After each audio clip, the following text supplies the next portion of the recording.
They even got some big old pigeons too. Big old flying riot.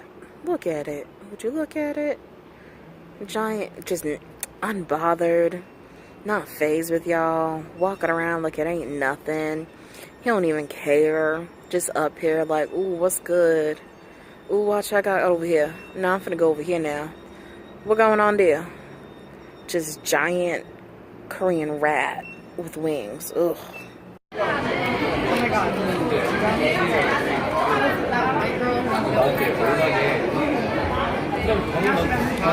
It's like a whole computer. Just wish the internet was up. Smack.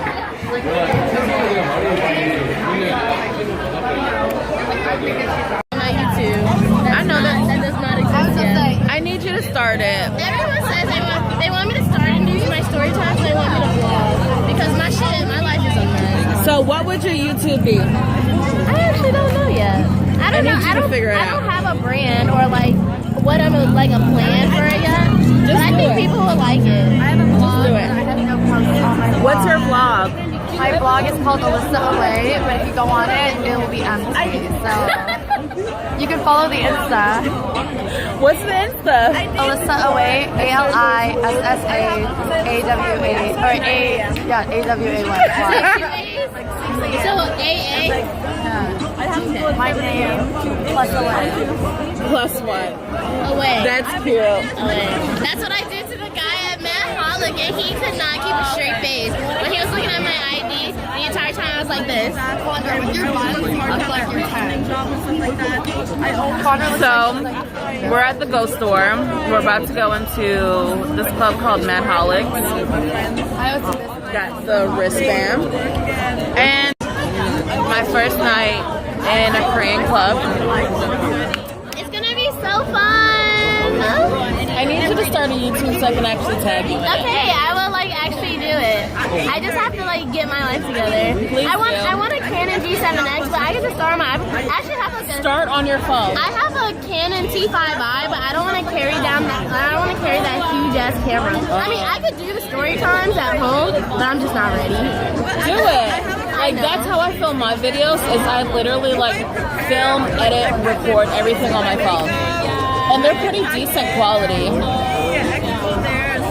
She's so cute. Oh my god, she's so cute. Stop. So, I'm gonna be grown and sexy. yes, grown and sexy. Not cute anymore. I'm an adult. I'm not a little kitty, guys. She's like, I'm a grown woman. I've literally looked like this for the last 10 years. Literally, I have not changed at all. So when you're 42, you'll finally look like you're 20-something? Probably. So I'm 24, so how old does that make me look? Because I'm white. You did not just say that. Wow. So that's going to be the end of this. This is going to be the shortest video that y'all have gotten with me. Wait, do you have a YouTube? Yeah. Oh my god, I want to subscribe. I mean, I'm going to subscribe and watch. You guys should do it too. So don't forget to like, comment, subscribe, and watch. This is the shortest video that you're going to get thus far. I may do one more inside the club, but not right now. y'all don't have to know everything. Everything? Nah. We good. That's so cute. So, I'm in the streets of Hongdae. It's 8 o'clock in the morning. I won't tell you why. I'm in the streets of Hongdae, and it's 8 o'clock in the morning, and it looks like this. But just know, I'm in the streets of Hongdae, and it's 8 o'clock in the morning, and it looks like this.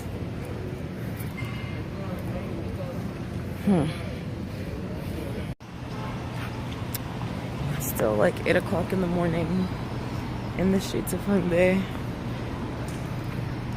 Yeah. Mascara is life, I guess. Hi. So this is going to be a relatively short video in general. Kind of nightlife here in Korea is, it's intense, bro.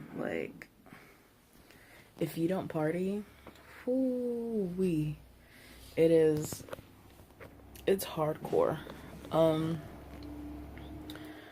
And it's all about like knowing yourself and knowing your limits and what you can and can't handle. So just because the club closes at 11 in the morning doesn't mean you have to stay out until 11 in the morning. I mean, baby, they get it in.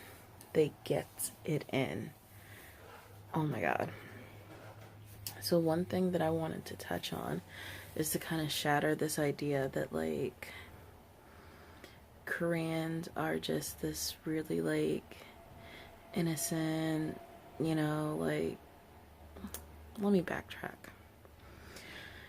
So if you enjoy like Korean culture and stuff like that and Korean entertainment, you probably have this idea or this misconception that, you know, it's very like virginal and pure and wholesome. And, you know, to some degree, it is like any other society. But what most people don't know, that there's a highly sexually active, like, energy here. It's very active. Like, you may have heard of like love motels or hotels or whatever. It's a real thing and they're everywhere. So what tends to happen is you meet someone in a club, you know, whether it's dancing, what, you're not talking because the music's so loud. You meet someone in a club, you make out, you guys leave, go to a love motel, do what you gotta do, and then for some who are really about that life, after, you know, they finish their business, they come back to the club and then keep partying because you can, since the club closes at like 11 a.m. So and that happens way more often than you think. Like, to think that, you know, and like I have this video that I've yet to post. This one will come out before the other video about like kind of my thoughts and feelings on Asian men. You know, like Asian men, Korean men specifically, since I'm in Korea, is like any other guy. Like, they're just like any other man.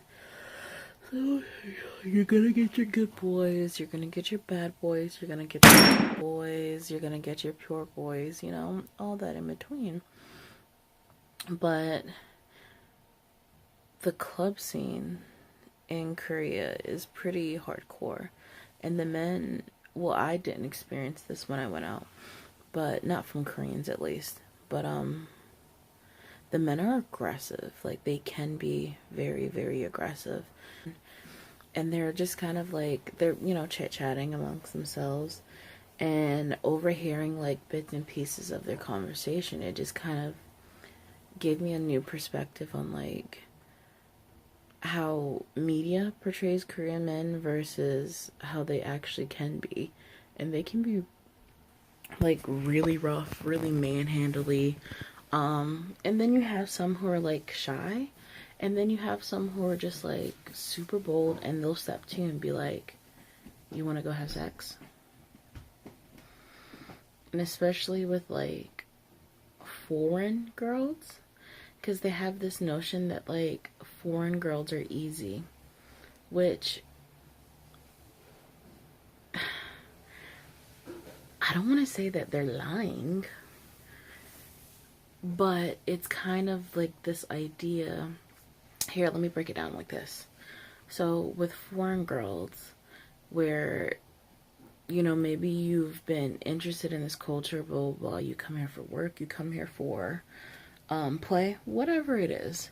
So you come here and, you know, you have now the surplus of a certain type of man that you didn't have access to, whether, you know, it was back in the UK, back in Canada, back in the States, Mexico, blah, blah, blah, blah. Like, that certain type of man wasn't available to you. So now it's, I mean, surplus. Like, literally everywhere you turn.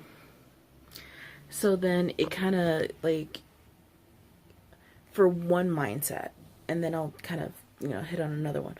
For one mindset, it's like, let me try it out. Let me see, get all I can get. Let me find this, let me find this. Let me, like, throw myself into their social norms, their, I don't want to say it's acceptable because it's kind of not, but like, it's just common, like they're commonplace practices to have a lot of one night stands. A lot of one night stands. Like, and it may not even be like a one night stand, but it could be literally like a couple hours of a thing, and then you're done. And I mean, it is what it is. So then, you know, you have that one mindset of like, I'm gonna taste all the flavors of the ramen that I can. And you go out and you do. And then when you see like a cute boy and you're just like, he's it for the night, I'm taking him home, or we're going to a hotel. It is what it is. It's not like you're looked at like negatively. It's just, we're getting it in, and we don't really like talk about it afterwards. Because the other thing that I've learned is, so you know how, at least in America, you'll date around for a while, and then once you're like, okay, I want to be committed to like this person, then you settle down, whether it's like months or whatever. It's not a quick thing, basically. It's flipped here. So when you meet someone and like you both are interested and you're like, yeah, you automatically commit, and like now you're boyfriend and girlfriend. So then it leads to, I don't want to say promiscuity, but it's just like, say if you meet someone on Monday and by Wednesday you guys are like really feeling each other and you're like, all right, we're boyfriend and girlfriend now. You probably were already smashing beforehand that led to, I'm gonna say that you're my boyfriend, and then you're gonna keep smashing because it's like, I can do whatever I want, it's my boyfriend. So, but on the flip side, what if it doesn't last, you know? So let's say 3 weeks into that, you guys realize you're not compatible, you don't like each other, whatever, you break up. So then the next week you meet someone and you're like, okay, you guys smash, you become girlfriend and boyfriend, and then it starts all over. That's why, you know, like those countdown things, like 90 days together, 100 days, blah, blah, blah, are such a big deal, because it's so commonplace to like hook up with someone, like be together, and then break up. So when you do hit like 90 days, it's a real, like, or 100 days, it's an important thing. Right out of memory to, yeah. So, trying to finish out this thought. Yeah, that's why you see, those countdown clocks. Just because, like, before you actually get to know someone, you are in a relationship with them. And, you know, it doesn't always, like, involve sex first. Oh, I'm breaking out. But yeah, it doesn't always involve, like, oh, they've had sex, blah, blah. But most of the time it does, that they've hooked up. And then they're learning about each other in this committed relationship. So then it doesn't work, or it doesn't last, because you get into it and you're like, I don't like anything about you. You're an awful person, I'm realizing. And then you move on. So that's one mindset of like foreign girls and such. And I mean, you know, if that's your thing, then, you know, let that be your thing. You know, if you want to get you some at any which way you pass, if you want to have a different flavor of the week, like a flavor in the morning, a flavor in the afternoon, it's up to you. Just be safe. Like, be really, really safe, because even though like STIs aren't really talked about, I think it's like a pretty serious thing, because like if you go to the clinic getting like a Plan B pill before, and I don't know if this is like commonplace, but before you can get like your results back, more than likely they'll give you the like medicines for like chlamydia and gonorrhea, just to be on the safe side. Or, you know, if you've gone to the hospital in that sort of aspect. So just be safe, wrap it up, get on birth control. If you're, you know, gonna play like that, just be absolutely safe. And then there's like the next mindset of foreign girls. This is what I imagine. Is that yes, they have these love for like Korean men or Korean women, you know, because guys come here too wanting Korean women, and they want to be in a relationship with them, so they'll like try to settle down with one and make it work and like stick it out, but it doesn't always work. Like, you know, I've only been here for a couple of days in essence, and I've been to a lot of different places in Seoul. Seoul is so big. Like, Seoul is a really big place. And that's not even going down to Busan, Jeju, or any of that yet. Just in Seoul. And Seoul being the capital, you get the most diversity, blah, blah, blah. From all of my time running the streets out here in Korea, or out here in Seoul, I've seen 3 foreigner native couple. 2 of them were male, like foreign male, Korean woman, and then one of them was Korean male and foreign woman. And so, you know, I thought I'd probably see more. So when I started like having conversations with people, they're just like, yeah, they may date you, blah, blah, blah. But if the family says no, there's no point in, you know, like continuing the relationship, because it's not like, if the family says no, your relationship is pretty much done, unless you're gonna have him or her betray her morals, which Korea is so like community orientated. Like, I came here by myself, and I don't want to say I've starved, because I haven't starved, but eating out in like restaurants is a huge deal, because it's like socially unacceptable to eat by yourself. And in some restaurants, they won't even take you because they don't make portion sizes for one person. It's meant for 2 or more. So if you eat by yourself, it's looked at as like, you're so lonely, you're so sad, you're pathetic, blah, blah, blah. So eating alone is not a thing. You don't eat by yourself. Unless it's like a convenience store, or you're doing like a mom and pop shop, which, you know, if you're doing a mom and pop shop, more than likely they don't speak English. And if your Korean isn't like on 100, good luck. Like, good luck with that. So, it's so community orientated is what I'm trying to say. Or family based. Like, family comes first. Family is everything. So if you end up being with this Korean person, native Korean person, like in Korea, you end up being with this Korean person and their family don't like you. And it could be for so many different reasons. Like, it could be for, they're racist. They don't like you because you're white, you're black, you're Latino, whatever. It could be that.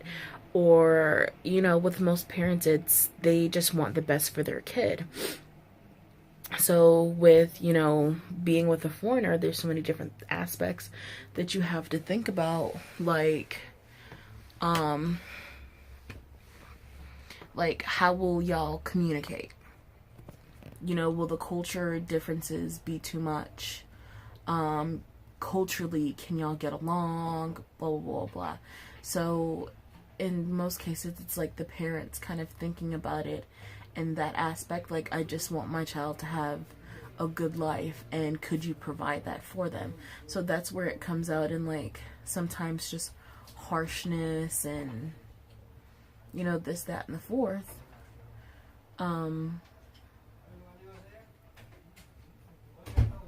The walls are so thin. But, so, and I mean, sometimes you can convince them, from what I understand. Sometimes you can convince them, and sometimes, most of the times, it's just a strong nah. It's a no. It's not happening at all. So, you know, you deal, like, you just deal with it. So, I mean, and it's sad to say, but if you're gonna not sleep around and kind of like experience all kinds of Korean men, and you want to kind of settle down with one, just go into the mindset of like, well, don't fall in love with him, because you may not be able to be with him. Because if his family says no, that's the end of your relationship. Like, they'll let you date, but they won't let you get married. And some of their mindsets are that too. Like, you know that, oh, they want to try. That's the thing. Like, they want to try foreign women, but it doesn't mean that they want to be with a foreign woman. So, yeah, I mean, it's a very interesting, like, social mindset that's happening. So, it's, yeah, it's real interesting, to say the very least. And kind of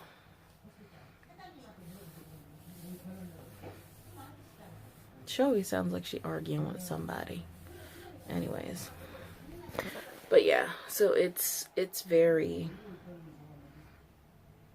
it's just very interesting. It's kind of like it's kind of heartbreaking, if I will.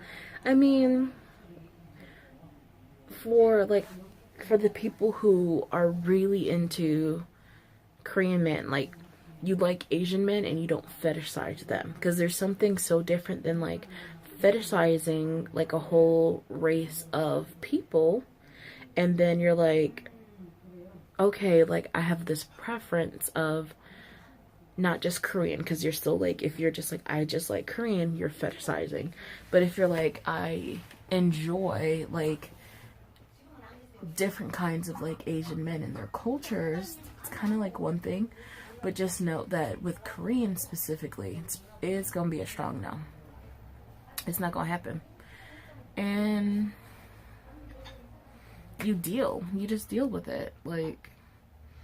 So, and I think that's that second mindset kind of developed that first one of like, okay, I'm not gonna sleep around because that's not who I am. And then, you know, that's not who I am.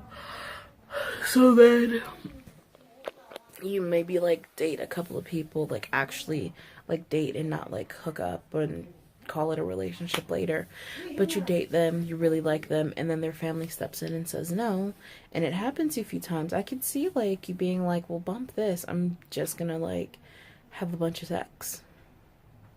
Why not? Because that's all it's ever gonna be. Like, they're not gonna marry me. And I mean, like, if that were to happen, like, someone be like, I really love them, like, this is it, like,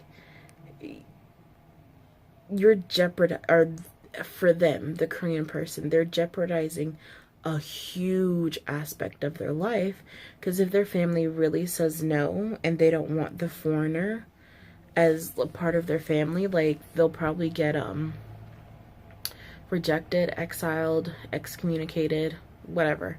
You know what I'm trying to say. They'll get cut off, disowned. They'll get disowned, and so if you end up having children with this person, like, coming back to Korea may not be an option.